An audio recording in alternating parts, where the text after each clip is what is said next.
তো হ্যালো বাচ্চারা, তোমাদের জন্য আবার একটা নতুন স্টোরি নিয়ে আসলাম। সব প্রথমে যদি তাহলে চ্যানেলটিকে ফলো করো, তো চলো শুরু করা যাক। তো শুরুতে দুই বন্ধু ছিল, একজনের নাম রাসেল, খুবই বড়লোক ছিল, একজনের নাম সুমন, খুবই গরিব। দুজনেরই বন্ধু খুবই ভালো, আর এক বন্ধু ছিল তার নাম হলো জসিম। তো জসিম খুবই খারাপ ছিল, সুমন গরিব বন্ধুটাকে দেখতে পারত না।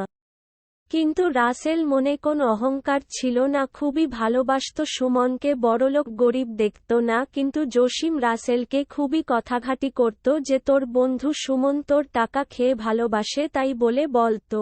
রাসেল বলল, জসিম দেখ ভাই, সুমন এরকম ছেলে না।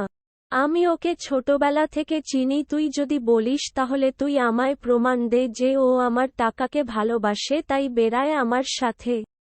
তখন জসিম বলল, ঠিক আছে, আমি প্রমাণ একদিনের মধ্যেই দিচ্ছি যে তোর বন্ধু তোর টাকাকে ভালোবাসে। তুই কালকেই একটা কাজ কর। তখন রাসেল বলল, কি কাজ করতে হবে? জসিম বলল, কালকে তুই যমুনা মার্কেটে যা। রাসেল বলল, যমুনা মার্কেট, ওখানে গিয়ে কি হবে? জসিম বলল, ওখানে গিয়ে তুই ফোন কর তোর সুমন বন্ধুকে, দিয়ে বল আমাকে কিছু ছেলেপেলে ধরে রেখেছে, টাকা চাইছে, তুই ভাই কিছু করতে পারবি তাই বল। তো বন্ধুরা, এতটুকুই। সুমন কি পরীক্ষায় পাশ করলো তাই দেখার জন্য আমাকে ফলো করুন।